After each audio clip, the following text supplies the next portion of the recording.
갑자기 안녕하세요. 소개를 해드리겠습니다. 최근에 사실 한국 뭐 예전부터도 네 이거 선생님 거 맞습니다. 한국의 과학자들을 소개하는 책 혹은 뭐 직접 자기가 어떻게 과학자가 됐는지 이런 거를 하는 책들이 좀 많이 나오고 있는 것 같아요. 근데 자기 스스로를 그렇게 말씀을 쓰셨는데 한국 과학자를 한국인에게 가장 많이 소개하신 과학 저널리스트 최준석 기자님께서 이 많은 과학자들을 만나면서 아마 모으셨던 되게 재미있는 에피소드들을 얘기를 해주실 것 같습니다. 아닐까요? 아닙니다. 네. 아니면 다른 이야기. 최준석 기자님 소개해드리고 말씀 들어보겠습니다. 어디 가세요? 저 옆에 갈 건데요. 계시죠 뭐. 앉아있어요? 네, 그냥 카메라에도 안 잡히는데? 알겠습니다. 여기. 그 목소리만 출연하시면 좀 아쉬울려나요? 괜찮아요? 같이 얘기하죠. 네, 저 네. 에피소드 아니고요. 네. 에피소드 이제 뭐 1화 뒷얘기 뭐 이런 거잖아요, 좀. 네. 근데 한국 물리학자들 제가 만난 사람들이 뭘 연구하고 있는지 어떤 사람들이 있는지 그거 얘기하러 나왔는데 좀 주소가 안 맞았나요? 아니요, 좋아요. 괜찮습니까? 얘기를 해주시면 됩니다. 네. 네. 뭐, 이게 시중에 책이 많이 나와 있는데요. 네, 여러분들 만나뵈서 반갑고요. 네. 저는 이게 첫 번째 페이지니까 여기서 한번 박수 치고 시작할까요? 시작부터 하겠습니다. 네. 감사합니다. K-물리학이라고 생각을 해봤는데요. 뭐 K-팝스. 뭐 그런 것들 많잖아요. 그래서, K-물리학 괜찮을 것 같다. 제 키워드로. 저 간단하게 말씀드릴게요. 저는 기자이고요. 그래서 비과학 기자로 오래 일을 했습니다. 그래서 뭐 정치부 기자, 국제부 기자, 뭐 그다음에 그런 데로 일 많이 했고 한 28년 일했네요. 그리고 과학 기자로 과학 저널리스트로 일하는 건 비교적 최근의 일입니다. 한 10년 됐습니다. 그러니까 사실은 뒤늦게 이상한 예상하지 못했던 일을 하고 있다 이렇게 생각할 수도 있고요. 전에 저 알았던 사람들은 저 양반이 왜 저런 일을 하고 있을까? 전혀 생각지도 못했던 일을 하고 있습니다. 그래서 그런 생각하는 분들이 있고요. 지금은 더 메디컬이라고요. 보건의료 정책 월간 신문인데요. 거기에서 이제 편집국장으로 일하고 있습니다. 그래서 비과학 기자, 그다음에 과학 기자. 그래서 과학 기자로서 물리학자, 화학자, 생명과학자, 의학자를 좀 만나고 있으니까 보건의료 정책 매체에서 보건의료 정책 관련 매체를 만들어줄 수 있겠네, 책임져 줄 수 있겠네. 이래서 이제 그 삶의 끈이 이렇게 좀 이어져 왔습니다. 그래서 네. 저는 이제 책을 많이 봤습니다. 그래서 지난 10년간 이렇게 과학 기자로서 이렇게 일을 했다고 그랬는데요. 과학 기자 되기 전에 이제 책이 재밌어가지고요. 과학이 우연히 재밌어가지고 과학 책들을 많이 봤습니다. 지금 보시면 뭐 스티븐 핑, 판타레이 최근에 나온 책이고요. 그죠? 원자폭탄 만들기는 제가 제일 좋아하는 책 중에 하나입니다. 굉장히 재밌어요. 혹시 안 읽어보신 분이 계실까요? 네. 그렇다면, 굉장히 재미있는, 숨겨진 재미가 지금 남아 있습니다. 그래서 그 책을 한번 보시면 원자폭탄이 어떻게 이 아이디어가 핵 분열이라는 아이디어가 어떻게 이렇게 출발했고, 그 다음에 어떻게 이게 이제 물리적인 실체로서 핵폭탄으로서까지 만들어지고, 그 다음에 2차 대전을 끝나는 그런 장면에서 그게 투하가 됐는지 그 현장까지 쭉 소리가 이어지거든요. 그러면서 그 역사와 과학사와 물리학자 아이디어들이 어떻게 됐는지가 아주 잘 쓰게 된 저는 걸작이라고 생각합니다. 그래서 등등 지금 이렇게 보시는 책들은 제가 제일 좋아하는 책들입니다. 근데 원자폭탄 만들기는 번역은 좀 잘 안 돼 있습니다. 그래서 새로 만약에 사랑을 받는 책이 된다면 번역도 새로 나와서 이렇게 한다면 아주 좋을 것 같아요. 그래서 뭐 이런 책들을 이렇게 많이 봤습니다. 근데 여러분들 이렇게 보다시피 다 외국 사람들이 쓴 책들이잖아요. 그래서 저 관심 있는데 한국 사람들은 뭘 하고 있을까? 왜 한국 저자들 한국 과학자들은 뭐 하고 있을까? 이게 이제 자연스럽게 궁금증입니다. 여기 지금 화면에 나와 있는 책들은요. 사이언스 북스의 사이언스 클래식이라는 시리즈가 있는데요. 좋은 출판사들은 이렇게 시리즈 책을 좀 내잖아요. 저는 그게 그 출판사의 저력이라고 이렇게 보는데요. 이게 이 책들은 뭐 사이언스 클래식의 시리즈에 이렇게 많이 들어가 있습니다. 그 책은 정말 제 책장에는 지금 한 뭐 많은 책들이 있는데 제 이제 연식을 감안해서 옛날 책도 뭐 있는데 그 책들은 다 버렸습니다. 다 버리고 이제 제 책장에는 이제 과학 책들이 이제 대부분 꽂혀 있는데요. 그 책장에 맨 첫 한 두 줄이 사이언스 북스의 사이언스 클래식들이 쭉 그래서 참 좋아요. 저 아주 좋아합니다. 그래서 계속 인용해서 보고 또 리피트하고. 근데 어쨌든 그런 책들을 보면서요. 한국 사람들이 자연스럽게 궁금해진 거죠. 그래서 이제 책들도 많이 보고 그랬는데 그 결과 이제 한국 과학자들을 좀 만나봐야 되겠다. 제가 이제 언론사에 있으니까 과학자를 만나봐야 되겠다 이렇게 생각을 했고 이제 다닌 거죠. 근데 이제 뭐 쉽지 않지 않습니까? 누가 잘하는지 누가 뭐 이렇게 만나줄지 뭐 이런 거 등등 이제 궁금한 게 있는 거고요. 이 부분이 아무도 누가 과학 저널리스트가 한국의 과학 저널리스트가 가지 않은 길이에요. 그러니까 제가 이제 오늘 요 책 세 권을 냈고 그래서 요 책을 가지고 이제 얘기를 하려고 그런 건데 이 책의 독창성은 다른 사람은 하지 않은 일이고 지금까지 한국에 없었던 컨텐츠다. 이런 측면이 있습니다. 그죠? 네. 이거를 쓴 사람이 없어요, 한국에는. 그러니까 지금 요즘이 노벨상 과학상들 이렇게 매일 발표되고 있잖아요. 그래서 노벨상 이렇게 발표하는 시즌인데, 한국 사람들은 노벨상에 대해서 관심이 많을 수밖에 없고, 한국 사람도. 그 다음에 최고의 노벨상 받는 사람들, 조금 전에 화학상 발표됐어요. 지금 올라왔습니까? 아까 보니까 그 네이버로 보니까 네이버 뉴스에는 안 나와 있고 제가 화학상 발표된 걸 어떻게 알았냐면 제가 만났던 카이스트의 한순규 교수님이라고 화학자가 있는데 그분이 이렇게 페이스북에다가 이렇게 포스팅한 거 봤어요. 그랬더니 한순규 교수님은 셰플리스 교수님은 2번째 받았네요. 이렇게 써 있더라고. 노벨 화학상만 2번째 받았. 대단하신 분이냐. 나중에 저도 뭐 잘 모르는 분이거나 얘기를 들었는데 기억이 안 나는 분인데 나중에 한번 봐야 되겠습니다. 그리고 뭐 노벨 물리학상을 어제 발표했잖아요. 노벨 물리학상 어저께 발표한 거는 양자역학의 원리인 양자 얽힘에 대해서 그 실험적으로 이렇게 옳다는 걸 증명한 그런 세 분이 받았거든요. 그래서 뭐 그런 분들은 뭐 알겠어요. 이렇게 잘하고 뭐 70년대 이렇게 실험적으로 양자 얽힘이라는 현상이 맞네. 이런 걸 입증을 해서 양자역학, 그러니까 아주 작은 세상, 미식의 세계는 좀 우리가 잘 이해하지 못하는 세계인데 그래서 그게 옳은가? 그런가? 어떤 원리가? 시비가 있었는데 이제 양자 얽힘 현상이 옳다는 걸 이제 증명한 사람들이 실험으로 증명한 사람들이 어저께 노벨상 받은 거죠. 그런 책들은 시중에 잘 나와 있어요. 그래서 저도 뭐 양자 얽힘에 대해서 그걸 밝힌 사람들에 대해서 읽었기 때문에 뭐 얘기할 수 있어요. 근데 양자 얽힘을 이용한 한국의 물리학자는 뭘 연구하고 있느냐는 거예요. 네. 그분들은 이미 70년대 연구자들이고 80년대에 주요한 업적을 냈던 사람들이거든요. 안톤 차일링거, 그다음에 또 누구나요? 클로우저, 그다음에 아스페 이런 사람들은 벌써 지금 연배가 75살, 80살입니다. 그러니까 옛날에 이제 성과를 낸 사람들. 그러면 그분들이 성과를 낸 뒤에 이제 계속 후속 연구들이 있잖아요. 근데 한국 사람들은 뭐 하는 사람들까? 그래서 그게 이제 개척된 학문이 양자정보학이라는 거거든요. 양자정보학은 양자광학자들이 이제 그 양자광학의 그 광자들의 특성을 어떻게 정보 매체로서 이용할까 하면 이제 양자정보학이 되거든요. 그래서 그분들을 만나서 쓴 책이 그분들이 이 앞부분에 나옵니다. 이 책. 그러니까 물리학자 학원에 보시면요.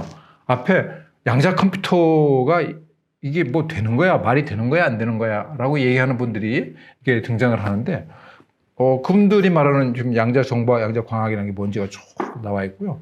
그 뒤에 포항공대 김인호 교수 다 실험하는 사람들입니다. 광자를 가지고 이렇게. 김인호 교수의 경우에는 광자를 가지고 어떻게 저장 매체를 만들 수 있을까? 그러니까 우리 하드디스크 있잖아요. 컴퓨터 하드디스크. 그런 거는 지금은 자기장, 전자기 이론을 가지고 아마 그걸 만들 거예요. 그죠? 전자기적인 특성을. 근데 광자를 가지고 광자를 저장 매체로 해서 만들려고 하는 그 노력을 하는 사람이 포항공대에 있는 김인호 교수입니다. 그래서 그분이 나중에 지금 하는 연구가 나중에 얼마나 의미가 있는 건지는 나중에 알려질 거예요. 지금은 잘 모를 수 있어요. 그래서 저는 그런 분들을 만나서 이 책에다가 얘기를 썼습니다. 근데 시간 내준 게 굉장히 고맙죠, 그죠? 물리학자들이 시간 내주기 참 쉽지 않은데. 그래서 제가 좋았던 건요, 이렇게 만나고 다니면서 이분들로부터 이렇게 독상을 좀 매일 받았어요. 매번 받았어요. 그러니까 한번 생각해 보세요. 제가 착안을 해서 좀 만나 주십사고 했더니 만나주는 사람이 있었고, 그분들을 만나면 두세 시간씩 시간을 내가지고, 오케이, 최준석, 너한테 일반인한테 생각한다고 생각하고, 나한테 세금을 가지고 연구비를 지원해주는 사람이라고, 사람을 대표하는 사람이라고 생각을 하고, 너한테 나의 물리 연구를 설명해 주겠다고 그랬어요. 그래서 카이스트 이성빈 교수 칠판에 빼곡하게 쓴 거 보세요. 이게 이제 물론 본인 연구실에 책상에 뭐 써 있는 것도 있었지만, 네, 저한테 이렇게 설명해 주느라고 이렇게 한 거 많아요. 추가로. 그 다음에 IBS의 이현수 교수님도 마찬가지고요. 그러니까 이 과학 커뮤니케이터 역할을 제가 하는 거잖아요. 근데 이 커뮤니케이터 역할을 하면 잘만 하면 이렇게 이게 너무 재밌는 이게 돼요. 그래서 나중에는 주변에 이렇게 얘기하면 부러워하는 사람도 있었습니다. 와, 뭐 서울대 교수, 카이스트 교수, 뭐 보스텍 이런 교수들이 막 만나가지고 5시간도 들었어요. 근데 지치질 않아, 저도. 뭐 너무 재밌으니까, 얘기가. 네, 어디서 못 들어본 얘기거든요. 그 우리가 본 얘기들은 책에서 한 10년 전, 뭐 20년 전 연구를 갖다 책에 나오는 건데, 이분들은 지금 현재 하고 있는 얘기를 하잖아요. 그래서 그런 얘기들 우리가 이렇게 담을 수 있습니다. 그래서 이 책은 이제 그렇게 한 거고. 근데 이제 뭐 즐거움이 있었지만 이 일은 쉽지 않았어요. 상당히 고통스러운 그런 순간들이 많았습니다. 보시면은 이 오른쪽 이쪽이 제 취재 수첩이에요. 취재 수첩. 그래서 이제 열심히 들으면서 메모를 하는데 뭐 새로운 개념을 들으면 이해하기 쉽지 않죠. 제가 뭐 물리학을 전공한 사람도 아니고 그러면 이제 꼬치꼬치 물어보긴 했지만 알아듣지 못하면 녹음을 일단 녹음을 하니까 좀 그거에 의존도 했지만 일단 최대한 물어보고 그 다음에 이제 나중에 녹음을 다시 들어서 이렇게 빨간색 볼펜은 제가 녹음 들으면서 이렇게 다시 이렇게 받아 쓴 거예요. 그러니 뭐 이렇게 어떻겠습니까? 이 작업이 오래 걸리는 작업이었습니다. 네. 근데 지금은 AI 덕분에 이 작업이 너무 쉬워졌어요. 저희 이렇게 요즘 딕테이션 이렇게 안 합니다. 받아쓰기 안 합니다. 야, 이거 뭐 너무 힘들다 그랬더니 주변에서 누가 알려주셨나? 그래서 네이버에 클로버노트라는 요즘 그 오디오 녹음을 이게 텍스트로 풀어주는 프로그램 있잖아요. 그거 이렇게 이용하게 된 뒤로는 전 뭐 고통에서 해방됐습니다. 가지고 아주 편하게 일하고 있어요. 뭐 이거보다는 이 모니터보다는 작지만 화면의 한쪽에는 녹취록 이렇게 AI가 풀어준 녹취록 딱 띄워놓고 그 다음에 이제 책상 위에는 제 메모 수첩 올려놓고 그 다음에 오른쪽에는 이제 뭐 워드 아래 한글 프로그램 띄워놓고 그냥 바로 이렇게 글 쓰기 시작합니다. 네. 그래가지고 뭐 이렇게 참 일도 이렇게 편하게 이렇게 비교적 이렇게 돼서 너무 편하고요. 그래서 만난 여러 사람들을 참 많이 만났습니다. 그래서 이런 분들 그리고 같이 이렇게 사진도 많이 찍었어요. 저 주니어 기자 할 때는 취재원들하고 이렇게 사진 찍지 않았습니다. 그리고 그거는 약간 이상한 사람들이 잘난 체 내지는 뭐 하기 위해서 찍는 거지. 기자들은 취재원하고 사진 잘 안 찍거든요. 근데 이제 이 취재하면서는 그 교수들하고 꼭 취재 끝나고 나서 사진 좀 기념사진 찍자고 이렇게 찍었어요. 본인들이 다 흔쾌하게 계시고 다들 뭐 이렇게 양홍기 교수님 맨 밑에 서울대 양홍 교수님, 뭐 제 표정도 그렇고 양 교수님 표정도 그렇고 익살스럽지 않습니까? 네. 양홍 교수님 얘기 참 재밌어요. 네. 한번 읽어보시기 바랍니다. 중학교 때 꿈이 뭐라고 혹시 확인하신 분 계십니까? 양홍기 교수님의? 9급 공무원이에요. 7급 공무원. 7급 공무원. 그래서 왜 7급 공무원이라고 하셨어요? 중학교 때 한참 뭐 하고 싶은 게 많고 막 이럴 때잖아요. 안 보셨죠? 제가 보셨죠? 제가 얘기해 드릴게요. 네. 사실은 9급 공무원이라고 얘기하고 싶었는데 9급은 너무 이렇게 바텀라인 하한선 같아가지고 그래도 좀 이렇게 뭐 좀 이런 얘기 되나 가오가 좀 안 살 것 같아가지고 7급 공무원이라 한 단계 올려서 이렇게 학교에서 미래 소망 희망 쓰시라 했을 때 7급 공무원이라고 했다는 거예요. 그래서 지금 서울대 물리학과 하면 당대 최고의 그 자연과학계 인재들이 모이는데 교수님이고 또 뭐 최고의 그 한국의 지성인데 어떻게 중학교 때는 7급 공무원, 9급 공무원 쓸까 하다가 7급 공무원을 쓴 사람이었습니까? 근데 상상이 안 되더라고요. 근데 이분 스토리 너무 재밌었어요. 그리고 이런 게 이 물리학자의 탄생을 생생하게 이렇게 우리가 알 수 있는 그런 기회였습니다. 이게 이런 얘기를 초등학생, 중학생이 이렇게 이런 얘기를 듣고 이 책을 이렇게 보고 그러면 이게 뭐 서울대 물리학과 교수 하면은 그 뭐 너무 멀게 느껴지잖아요. 근데 그분이 옛날에 그 9급 공무원이 목표였대 이런 얘기하면 뭐 갑자기 그 장벽이 막 쫙 내려간 느낌 안 들겠습니까? 네, 저는 뭐 이런 효과도 있다고 생각합니다. 네. 이분은 저 대학교 들어갈 때도요 대학원이라는 게 있는지 몰랐대요. 박사과정이 있는 줄도 들어가서 이제 알게 됐다고. 잘 믿기지 않더라고요. 그래서 양반이 나한테 지금 뻥치나? 뭐 이런 입담이 좋은 양반들 약간 과장해서 하는 그런 능력들이 있잖아요. 뭐 이런 정도 했는데 어쨌든 이 스토리텔링도 참 좋고요. 연구도 아주 잘하시고 뭐 이런 분이었습니다. 네.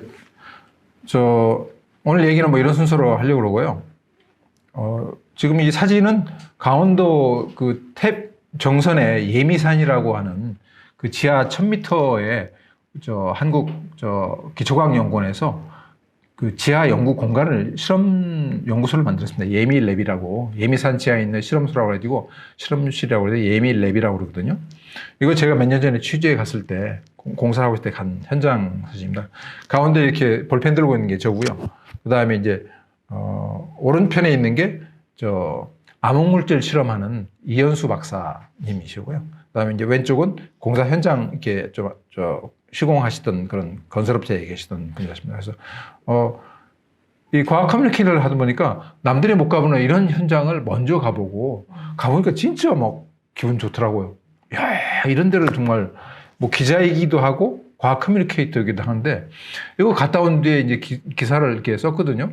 그 갔다 온 얘기는 이 책 속에 김영덕 IBS 지하실험연구단 단장편에 이 스토리 나옵니다. 그거 읽은 사람들 되게 부러워했어요.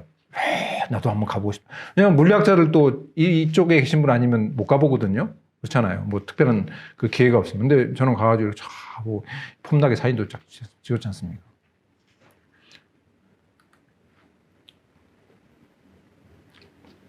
그리고 그러면 이제 한국에는 앞으로 돌아가려면 어떻게 해야 되나요? 이거 다시 이렇게 네. 이제 한국에는 뭐 예미랩 이런 게 있는데 이게 이제 실험 공간이거든요. 근데 이 입자물리학자들, 핵물리학자들을 제가 이제 쭉 이렇게 보니까 이 사람들은 이해하는 방법은 당신들은 어디에서 실험을 했냐, 어디와 관련돼서 연구를 하냐 이런 게 중요하더라고요. 입자물리학자들. 그리고 이 실험이라는 게 거대한 입자 가속기를 가지고 실험을 하는 거고 입자 가속기에서 가지고 하는 실험에 이게 회원이랄까 뭐랄까 하여간 거기에 이제 일부분이 돼가지고 해야 되는데 그래서 세계에 지금 지구상에는 이러한 주요한 실험 현장이 있구나라는 걸 이제 알게 됐어요. 그리고 지금 보시는 이 네 개가 지금은 세계 고에너지 물리학, 입자 물리학, 그다음에 핵 물리학이 일어나고 있는 이 현장들입니다. 여러분 다 아시는 데죠, 그죠? 모르시는 분도 계시나요? 그러면 이런 데가 어떤 데인지는 굉장히 많은 스토리들이 이 실험, 이 가속기들마다 다 있어요. 그래서 여러분들이 모르고 있다는 게 무식한 게 아니고, 모르고 있으니까 이런 재밌는 스토리를 앞으로 알 수 있게 되고, 여러분들 이게 뭐 재밌는 드라마, 야, 누가 친구가, 야, 뭐 너 봤냐? 안 봤어. 그거 재밌어 하면 그날 집에 가면서 막 약간 기대되잖아요. 그런 느낌으로 이 입자 가속기 실험을 이렇게 여러분들이 볼 수가 있어요. 네. 이 맨 오른쪽에 왼쪽에 페르미 연구소, 그 다음에 두 번째에 있는 브룩헤이븐 가속기 연구소, 다 미국에 두 개는 다 미국에 있는 건데요. 그 다음에 세 번째에 있는 스위스 제네바에 있는 유럽 입자물리 연구소에 있는 입자 가속기 LHC라는 건데, 이거. 그 다음에 일본에 있는 일본 KK에 있는 입자 가속기들, 이런 것들이 다 한국 사람들이 가서 하는 실험들이에요. 근데 한국 사람들이 뭐 여기까지 가서 하는 거야? 우리나라에서 하지. 우리나라에 이런 실험이 없거든요. 이게 돈이 많이 들어가는 그런 입자 가속기 실험은 돈이 많이 들어가는데, 조 단위로 들어갑니다. 큰 거는. 근데 우리는 4대강 그 공사를 하면 들어갈 만한 돈인데요. 그 돈을 있으면 이런 실험을 할 수가 있어요. 이게 한국의 선택인 거죠. 앞으로 한국 사람들이 이런 거를 해보자 하면은 이제 한국에서 이런 실험을 만들 수가 있고, 그러면 한국 물리학자들은 해외 갈 필요가 없어요. 일본에 갈 필요가 없어. 그 다음에 뭐 스위스 제네바에 갈 필요가 없고, 이렇게 되는 겁니다. 그래서 한국 사람들이 오늘 뭐 노벨 물리학상 발표하니까 또 노벨상 타령하겠네. 그런데 노벨상을 한국 사람들이 안 받나? 이렇게 생각하고 왜 안 받지? 하면은, 그럼 이런 게 없으니까 못 받는 거야. 라고 답을 들을 수 있을 거고, 그러면 이런 거 우리가 지어주면 되나요? 그러면 지어주면 받을지도 모릅니다. 이런 답이 나오는 거죠. 그러니까 노벨 물리학상에 관심이 없다고 그러면 뭐 안 지워도 됩니다. 안 지워도. 돈 많이 들어가는데 우리 뭐 이런 거 하면 돼요. 삼성전자 반도체나 잘 생산하면 되지. 머리 생각할 수도 있겠죠. 근데 기본적으로 삼성전자라는 그런 응용 물리학의 그 산물이 나오려면 그 앞단에 뭐가 있는지, 그 앞단에 뭐가 있는지가 우리가 생각을 해야 되는 거고, 그러려면 결국은 그 기초의 기초로 하는 거고, 그 기초의 기초를 연구를 하는 데가 입자 실험 아니겠습니까? 뭐 이렇게 이어지는 거랍니다. 그래서, 네. 근데 그러면 아까 제가 말씀드린 그 지하 실험 연구소, 거기는 뭐 하는 건데? 뭐 이렇게잖아요. 그거는 이제 돈이 얼마 안 드는, 한 100억대 드는 사업이고요. 이거는 100억대에다가 공이 하나 들어가면 1000억이고, 두 개 들어가면 뭐 1억이고, 세 개 들어가면 10억이잖아요. 공이 이제 몇 개가 더 들어가는 그런 프로젝트인 거죠. 그래서, 네, 뭐 이런 일들을 이렇게 많이 하고 있습니다. 그래서 우리 물리학자들이 다 가서 이렇게 하고 있고요. 네. 이 정선 예민함 얘기를 더 하려고 그러는데요. 뭐 이런 구조입니다. 그래서 지하 실험, 이렇게 지하에 이런 공간으로 되고 있고, 지하 1000m 이렇게 내려갑니다. 이 예미랩이 오늘 준공식을 했어요. 네. 오늘 준공식을 했어요. 그래서 저는 몇 년 전에 가봤는데, 오늘 지금 이 기초과학연구원 예밀랩이라고 지금 이 이미지 있잖아요. 이게 오늘 기초과학연구원이 이 프레스 릴리즈한 보도자료에 들어가는 이미지입니다, 이게. 네. 그래서 이제 전체적으로 어떤 구조이고, 바닥이 어떻게 이렇게 평면이 되어 있는지를 이렇게 설명을 했는데요. 제가 자료 찾아보니까, 중앙일보가 몇 달 전인가? 예밀랩을 가서 동영상을 찍은 게 있어요. 여러분들 잠깐 한번 보시겠습니까? 같이 한번 보시죠.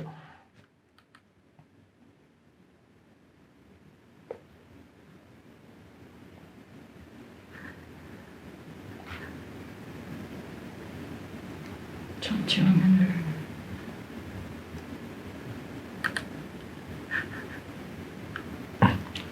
소리가 혹시.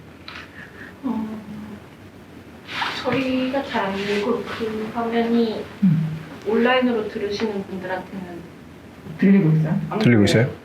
그 PPT 화면이 네네. 이게 예밀랩의 밖의 모습입니다. 저기 엘리베이터 이렇게 타고 내려가는 이게 엘리베이터고요.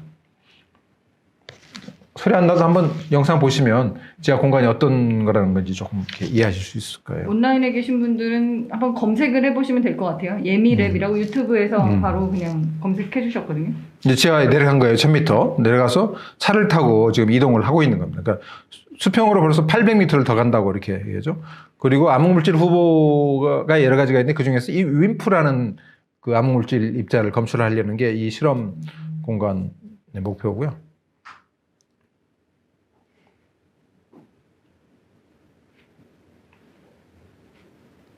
어떻습니까? 뭐 이런 게 있는지 모르셨죠?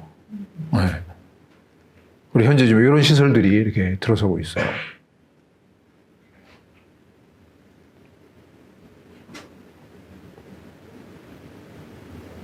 실험 목표는 두 가지입니다. 암흑물질하고 중성미자 실험.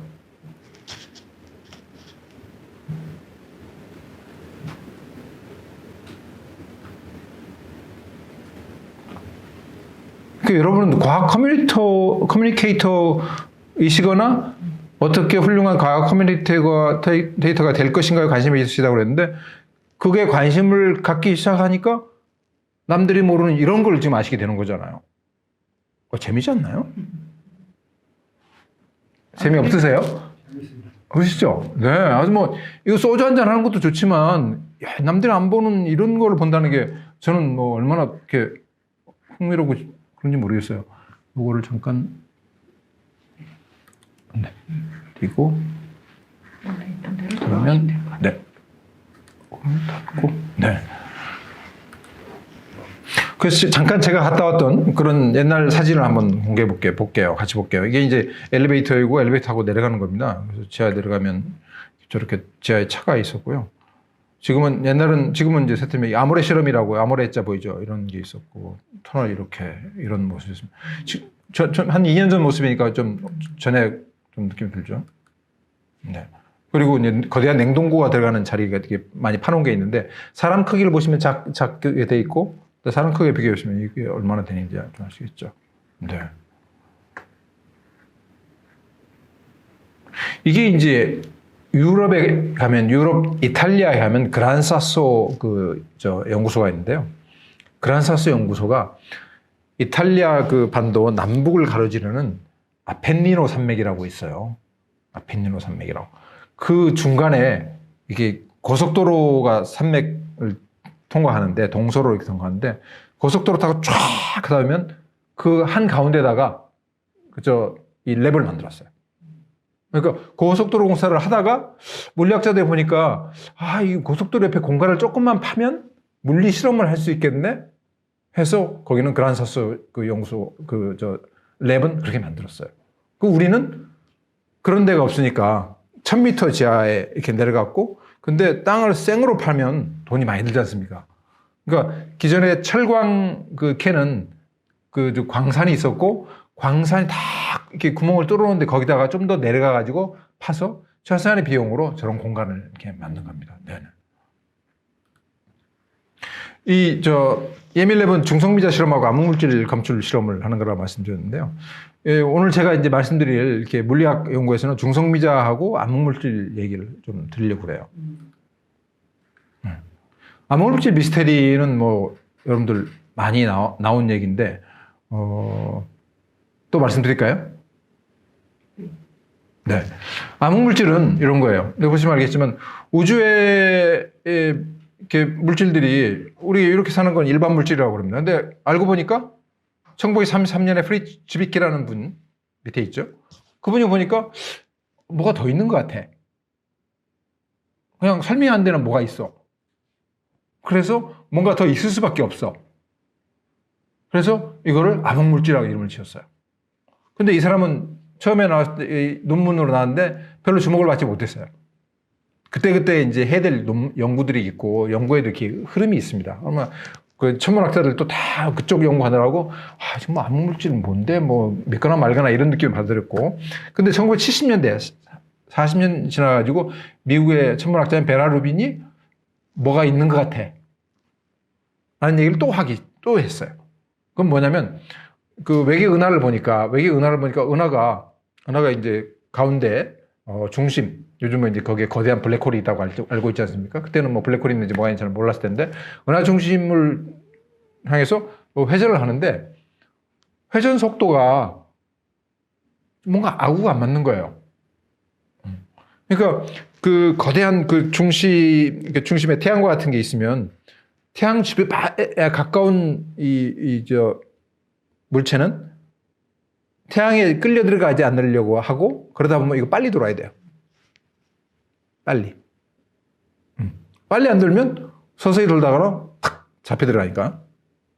대신에 이 태양에서 멀리 있는 전체는 천천히 들어야 됩니다. 상대적으로. 그러니까 지구보다는 태양에 가까운 금성 이런 게 훨씬 빨리 돌아요. 공전 주기가 짧습니다. 그리고 목성, 지구보다 이렇게 태양에서 멀리 있는 목성,冥왕성 이런 데 가면 우리는 1년 만에 한 번씩 도는데 거기는 몇 년 만에 한 번씩 돕니다. 그러니까 은하도 마찬가지. 그렇게 돌아야 돼. 그러니까 중심에서 가까우면 빨리 돌아야 되고 멀면 천천히 돌아야 돼. 근데 베라루빈이 보니까 멀리 있는 은하도 빨리 돌고 있는 거야. 빨리 가. 이게 베라루빈의 문제의식이었어요. 그리고 이게 암흑물질이 있어야 된다. 우리가 모르는 뭔가 물질들이 많기 때문에 중력에 의해서 중력에서 벗어나기 위해서 빨리 돌아가고 있을 거다라는 얘기를 합니다. 그래서 베라루빈이 70년대 재발견했고요. 이런 게 있습니다. 그리고 이제 오른쪽에 그림은 암흑물질이 있다는 증거예요. 빨간색, 파란색. 파란색은 암흑물질이라고 보시면 됩니다. 빨간색은 일반 물질. 거기까지만 얘기 드릴게요. 그리고 이제 중성미자라는 또 입자가 있는데, 중성미자는 요즘 노벨상을 제일 많이 받는 게 중성미자입니다. 왜냐하면 모르는 게 많으니까. 그리고 중성미자 미스테리는 되게 세 개로 얘기하면 돼요. 지금 나와 있는. 질량은 어떻게 될까? 우리가 모르는 중성미자가 또 있을까? 아니면 중성미자는 반중성미자일까? 물질, 반물질 이런 얘기 들어보셨죠? 그러면 중성미자에도 반물질인 반중성미자가 있어야 돼.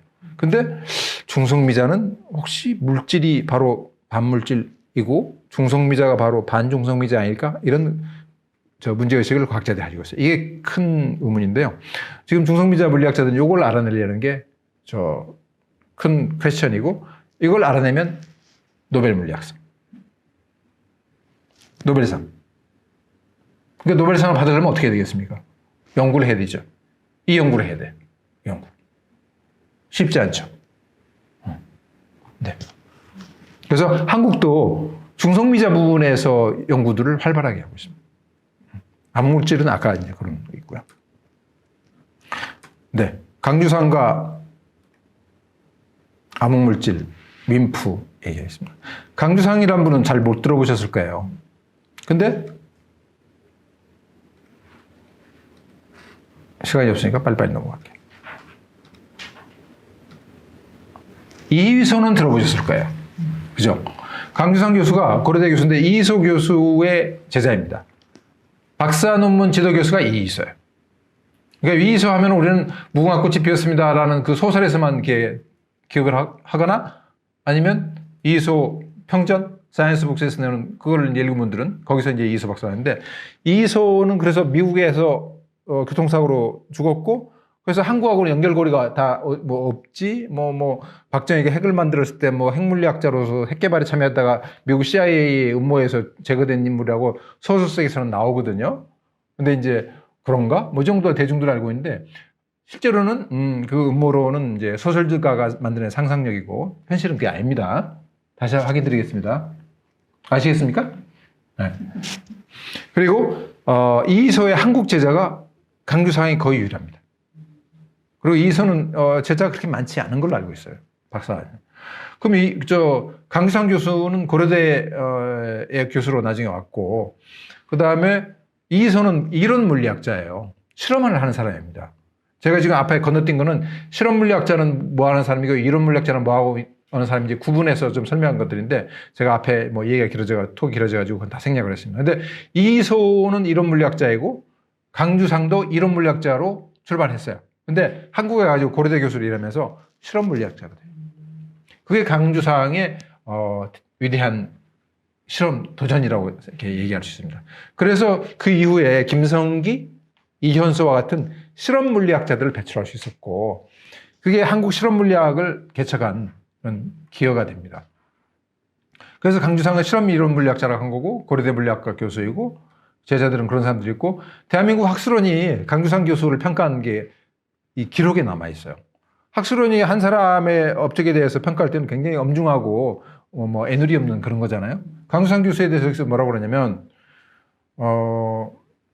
앞에 보죠. 2000년대 한국 입자물리학회의 논문 발표회장은 무게중심이 이론보다는 실험에 쏠려 있다.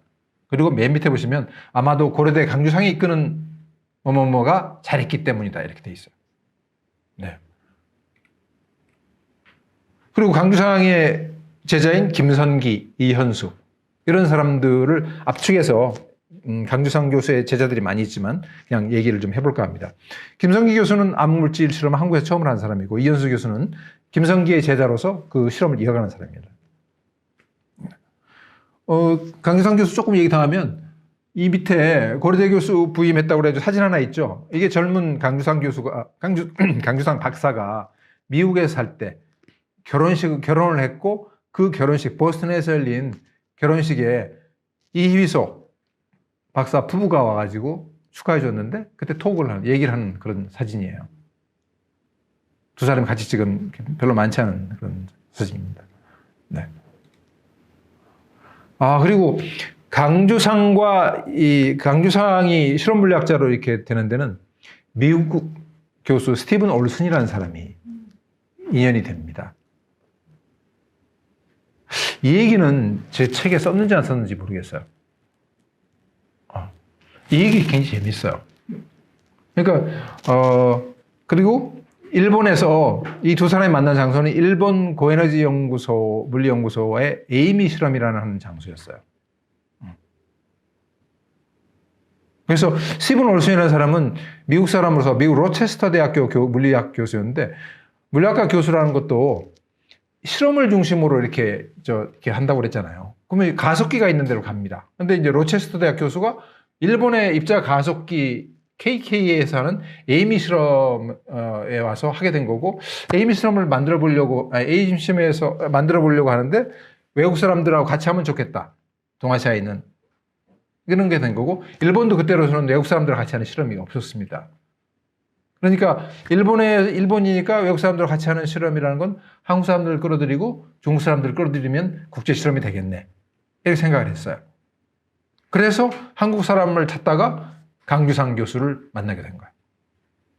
그리고 또 다른 사람은 스티븐 스네처라는 사람은 중국에 가가지고 중국 베이징에 있는 고에너지 물리 연구소 가가지고 정문을 두드리고 들어갑니다. 나 미국 물리학자인데 나 구경 좀 합시다. 미국 사람도 이렇게 그냥 이렇게 지르는 이런 식으로 이렇게 하는 줄은 몰랐어요. 그러니까 정문에 있던 고에너지 물리학 연구소니까 정문에서 얼마나 통제를 하겠습니까? 근데 또 이 백인이 와가지고 막 이러니까 당황함. 정문 지킨 사람이 당황함. 해가지고 안에다 본부에다 해가지고 백인이 와가지고 뭐라 하는데 이거 어떻게 할까요? 그러니까 그때 이제 물리학자가 뛰어나왔고, 그래서 그 사람이 난 물리학자인데 여기 구경 좀 하러 왔다. 이렇게 하다가 나중에 그 투어가 끝난 뒤에는 에이미 실험에 참여하기로 중국이 이렇게 미국 사람들이 이렇게 그리고 나서 이제 중국에서 하고 그다음에 한국에서 같이 실험할 사람을 찾은 게 강주상 교수였고, 그래서 스티븐 올슨 교수가 강주상이라는 사람이 고려대에 있고 그다음에 일본에 사는 실험에 관심을 가지고 있대더라. 그래서 강주상하고 통화를 해야 되겠다. 그래서 그때 이 사람이 로체스터 대학에 있었는데, 로체스터는 뉴욕주 로체스터라는 도시가 있고요. 그 나이아가라 폭포 근처에 있습니다. 그 로체스터 대학에 한국 사람들이 있었나 봐요. 그래서 그러면 강주상이라는 사람 전화번호를 구했고, 그러면 통화를 하고 싶은데 어떻게 해야 될까 해서 그 강주상과 전화번호를 안 순간 캠퍼스를 가로질러서 도서관으로 뛰기 시작했답니다. 이 스티븐 올슨이라는 사람이. 그래가지고 한국 사람 비슷하게 생긴 사람을 찾은 거예요, 학생을. 그래서 여기에 나온 게 Are you Korean? Are you Korean? Are you Korean? 이렇게 한 거예요. 그러니까 Yes. 그러니까 Okay. 하면서 전화번호를 주면서 이 전화번호로 좀 전화 좀 해. Call this number. 이렇게 했대요. 그게 시작이에요. 그래가지고 강주상 교수가 연결이 됐는데 질문이 Are you 주gang? 주gang? 이렇게 된 거예요. 주상 강이잖아요. 근데 주gang 이랬다는 거예요. 상자 빼놓고 주gang, gang 이렇게 된 거예요. 제자들이 이렇게 얘기를 해주더라고. 이게 자기들이 이 물리학자로서 운명이 받게 된 이 순간이라고. Are you 주gang? 네. 이런 얘기들을 기록한 사람이 없어요. 그리고 가서 물어보니까 이런 얘기를 해주잖아요. 그래서 저는 과학 커뮤니케이터에 이렇게 관심 있는 여러분들은 할 게 많을 거라고 봅니다. 네. 저는 뭐 이게 한국 물리학자들 만나서 이렇게 했는데 숨은 얘기들이 너무 많아요. 근데 아무도 가서 물어보질 않은 거예요. 그리고 이제 얼마 전에 필리상 받은 분이 수학에서 나왔는데 필리상은 수학의 노벨상이라고 이렇게 얘기하잖아요. 근데 앞으로 한국 사람들 노벨 물리학상 받을 겁니다. 그러면 그런 얘기들을 우리가 써야죠. 네. 몇 년 전에 화학상, 작년 얘기인가요? 작년에 노벨 화학상 발표 나왔을 때 서울대에 계시는 누가 이렇게 굉장히 유력한 후보로 이렇게 보도가 됐거든요. 그랬더니 출판사에서 전화가 왔어요. 출판사 대표한테. 어떤 출판사? 책을 내고 싶다고. 제가 그때 그 양반 만났었거든요. 혹시 그 양반 책을 좀 같이 하면 어떻게 했냐. 그러니까 우리가 이렇게 여러분들이 제가 만났던, 아니면 여러분들이 이제 본격적으로 만날 수 있는 그런 그분들이 한국 물리학 얘기하면 얼마인지 이렇게 할 수 있는 일들이 많다고 저는 생각을 합니다. 그래서, 뭐 재밌는데 지금 시간이 얼마나 남은 거죠? 한 20분 정도 더 맞습니까? 하시고 질문 그럴까요? 뭐 앞으로 한 2시간거리는 준비되어 있습니다. 근데 네. 그래서 이런 이제 아까 말씀드린 주갱 주갱 해가지고 이제 일본에서 이제 실험으로 연결이 됐고요. 그 네 나라죠. 미국 사람 스티븐 올슨이 참여했으니까 미국 사람이 있고, 그 다음에 실험 장소는 일본이니까 일본인 물리학자들이 있고, 그 다음에 중국 학자들 참여했고, 한국 물리학자들 참여했고, 그래서 4개국이 참여를 했잖아요. 그 에이미 실험이라는 곳에, KK에. 트리스탄이라는 입자 가속기가 있었고요. 입자 가속기 이름은 트리스탄. 그리고 입자 가속기에다가 그 입자 검출 장치를 다는데, 입자 검출기 장치 이름이 에이미. 이렇게 됩니다. 그래서 그 다음에 연구소 이름은 전체적으로 KK. 좀 뭐 복잡하죠. 그러니까 KK 연구소에서 트리스탄 입자 가속기라는 게 있는데 그 트리스탄 입자 가속기에서 있었던 입자 검출기 중에 하나가 에이미고, 그래서 에이미 실험이라고 그래요. 네네. 그 이분들이 이제 모여가지고 이렇게 4개국 국기를 이렇게 내걸고 이렇게 행사도 하고 그랬네요. 근데 중국기가 지금 사이즈가 작네요. 그죠? 그때만 해도 좀 정치적으로 좀 민감해서 그럴까요? 네. 그리고 이제 이위소, 강주상, 김선기로 이어지는 그 세 번째 인물인 김선기 박사가 앞에 KK의 에미 실험에 가서 실험 물리학자가 된 사람이에요. 그분이 나중에 이제 한국에 돌아와서 킴스라는 한국 최초의 암흑물질 실험을 시작합니다. 킴스 실험.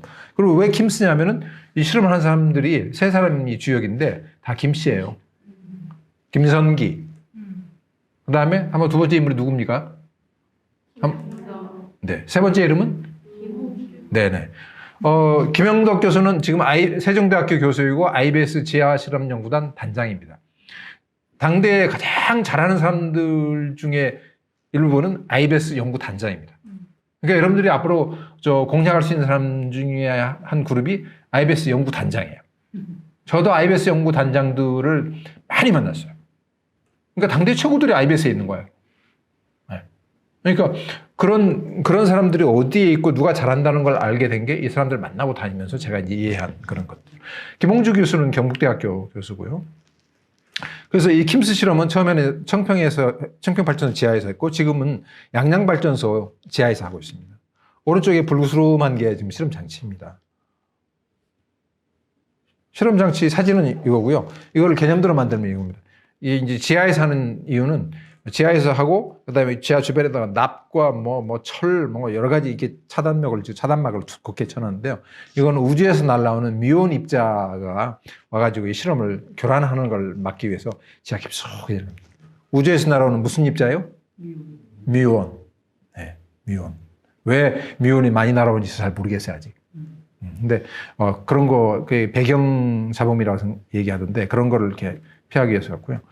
네, 그리고 이제 지하에 있는 이유는 지하에 아까 그걸 설치하는 이유는 뭐냐면 설치해 놓고 와가지고 그 암흑물질이라고 생각하는 윈프가라는 게 있는데 윈프가 뭐다라는 걸 이렇게 처음에 아이디어를 내놓은 사람이 이휘소예요. 이휘소 박사가 입자물리학 이런 걸로 이게 아구를 맞춰보다 보니까 뭐가 안 맞는 게 있네. 그러면 이걸 설명하려면 이런 입자가 있어야 될 것 같아. 우리가 지금은 모르지만 발견하지 못하지만 이런 입자가 있어야 될 것 같아. 그럼 질량은 얼마이고 옆에 다른 입자하고 상호작용은 어떻게 해야 되고 여러 가지 물리적인 특징이 있거든요.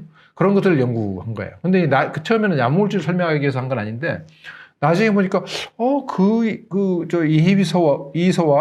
이소가 박사가 이제 같이 다른 사람과 같이 얘기했던 그 입자가 암흑물질에 굉장히 좋은 후보가 될 수 있겠네?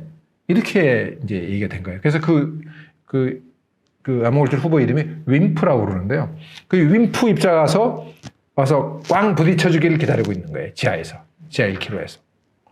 그리고 부딪혀주는 걸 어떻게 하느냐? 그러면 이미 다 계산을 해서 부딪힐 경우에 어떠한 일이 일어날 것이다. 라는 게 기다리고 있는 거예요. 그래서 그런 일이 일어나면 윈프가 와서 땅 때린 거네. 땅 때리는 거 이렇게 되는 겁니다. 이런 원리로 지금 하고 있는 거예요. 네. 그리고 이제 이휘소, 강주상, 김성기, 그 다음에 그들의 또 4세대가 이현수 박사입니다. 이현수 박사는 지금 IBS에서 암흑물질 실험을 이제 그 대표로서 하고 있어요. 김성기 교수는 이제 암흑물질 실험 떠났고요. 그리고 킴스 실험으로 시작했던 건 지금은 코사인 백 실험이라고 이름이 바뀌었어요. 그러니까 킴스는 김씨 세 사람이면 그 이름에서 알 수 있다시피 한국 사람들끼리만 하는 실험이었어요. 근데 지금은 국제 실험으로 바뀌었습니다. 국제 실험이라는 게 뭐냐면 다른 대학교나 다른 기관에 외국 기관에 있는 사람들이 같이 참여하는 거예요. 연구비를 가지고. 네, 연구비를 가지고. 그래서 킴스 실험에 예일 대학 그룹 등등이 참여를 하면서 이름을 이제 바꿔야 되지 않습니까? 그래서 코사인 실험이라고 이름을 바꿨어요. 그리고 코사인 현재는 100이라고 돼 있고요. 네. 그리고 킴스 실험 창립 멤버 중에 한 명인 김영덕 박사, 세종대 교수. 그 양반은 이제 킴스 실험을 포함한 이제 총괄을 하지만 이 양반은 중성미자 실험을 하고 있습니다. 중성미자 실험 쪽으로 하고 있어요. 그래서 IBS 질화 실험 연구단은 굉장히 주목받는 연구단인데 그 실험단은 암흑물질하고 그 다음에 중성미자 실험 크게 두 가지를 하고 있어요. 그리고 아까 처음에 말씀드렸던 예미랩이라는 강원도 정선의 예미랩 지하에 실험소를 만든 게 바로 김영덕 단장이에요. 여러분들 뭐 세상 일을 하다 보면 다 돈 만들기가 어렵다는 건 다 알잖아요.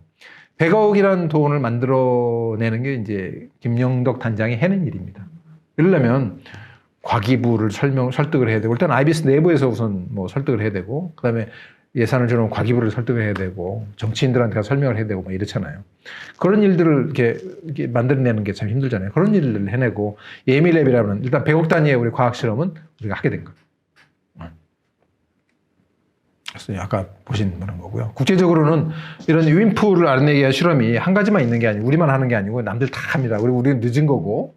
네. 근데 지금 이제 뒤늦게 우리는 이렇게 패스트 팔로워 트랙을 가고 있어요. 우리 항상 뭐, 이렇게 퍼스트 무버는 물리 실험에서 거의 역사가 없는 일이잖아요. 패스트 팔로워로서 지금 가고 있어요. 그래서 뭐 제논 1톤 실험 이런 운동들이 있고요. 네. 여러 가지 방식들이 있습니다. 암흑물질 검출을 하려는 실험들이.